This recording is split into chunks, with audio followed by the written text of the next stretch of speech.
રાજ્યના વન અને પર્યાવરણ, વાહન વ્યવહાર અને ક્લાઇમેટ ચેન્જ રાજ્યમંત્રી પ્રવીણભાઈ માળીના અધ્યક્ષસ્થાને બનાસકાંઠાના બાલારામ અભયારણ્ય ખાતે પ્રકૃતિ જાગૃતતા સાથે સ્વચ્છતા અભિયાનનો વિશાળ કાર્યક્રમ યોજાયો હતો।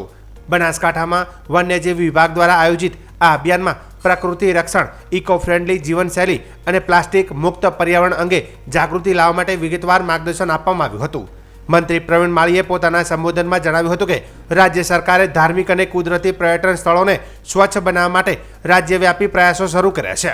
પ્લાસ્ટિક આપણા જીવનમાં સરળતાથી વપરાય છે, પરંતુ તેના નિકાલથી પ્રકૃતિ પર થયેલું નુકસાન અગણિત છે। પ્રકૃતિને નિષ્કલંક રાખવા અને આવનારી પેઢીને શુદ્ધ પર્યાવરણ આપવું એ સૌની સંયુક્ત જવાબદારી છે, તેમ તેમણે ભારપૂર્વક જણાવ્યું હતું। વધુમાં જણાવ્યું હતું કે જંગલ વન્યજીવોનું સ્વાભાવિક વાતાવરણ, જ્યાં પ્રાણી, પક્ષી અને કુદરતી તત્વો પોતાના સ્વભાવ મુજબ જીવનચક્ર ચલાવે છે।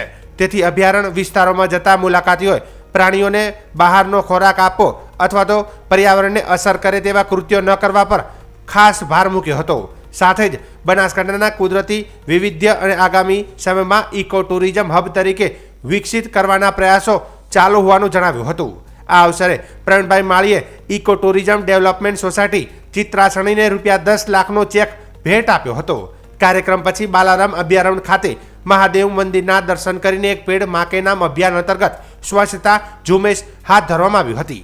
જંગલ વિસ્તારમાં ફેલાયેલા પ્લાસ્ટિક કચરાનો વિશાળ નિકાલ કરવામાં આવ્યો હતો, જેમાં ટ્રેક્ટર દ્વારા એકત્રિત કરાયેલ કચરાનો નિકાલ સુવ્યવસ્થિત રીતે કરાયો હતો। આજે કુલ 50થી વધુ ટ્રેક્ટરોમાં પ્લાસ્ટિક કચરો ભેગો કરીને પર્યાવરણ મિત્ર નિકાલની પ્રક્રિયા હાથ ધરાશે। આ કાર્યક્રમમાં નાયબ વન સંરક્ષણ ચિરાગ અમીન, પીજી ગાર્ડી સહિત વન વિભાગના અધિકારીઓ, ક્રેડાઈ સંસ્થા, ચિત્રાસણી ગ્રામ પંચાયતના પ્રતિનિધિઓ તથા બહોળી સંખ્યામાં ગ્રામજનોને સ્વયંસેવકો હાજર રહ્યા હતા। આ અભિયાનથી બનાસકાંઠામાં સ્વચ્છતા, પ્રકૃતિ જતન અને ગ્રીન લાઈફ માટે નવી ચેતના ઊભી થશે।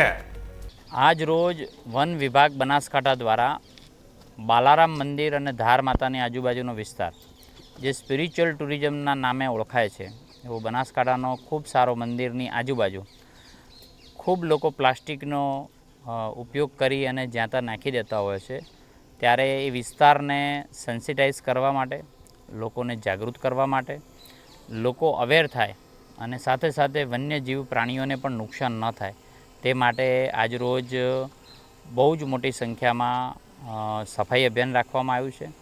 આમાં અનેક સંસ્થાઓ જોડાઈ છે, ક્રેડાઈ ગ્રુપ જોડાયું છે, અમારા ડોકરા રનિંગ ગ્રુપ છે એ પણ જોડાયું છે, સાયકલિંગ ગ્રુપ જોડાયું છે।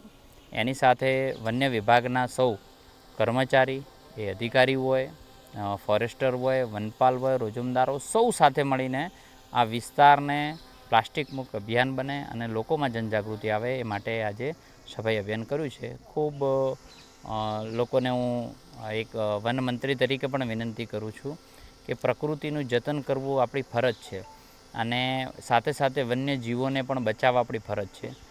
તે આપણું પ્લાસ્ટિક ન ખાય, તે આપણું આપેલું ખોરાક ન ખાય, એ પણ આ તબક્કે હું વિનંતી કરું છું કે વન્યજીવો પ્રાણીને બચાવવા માટે, પ્રકૃતિનું જતન કરવા માટે પણ પ્લાસ્ટિકનો ઉપયોગ ન કરવો જોઈએ।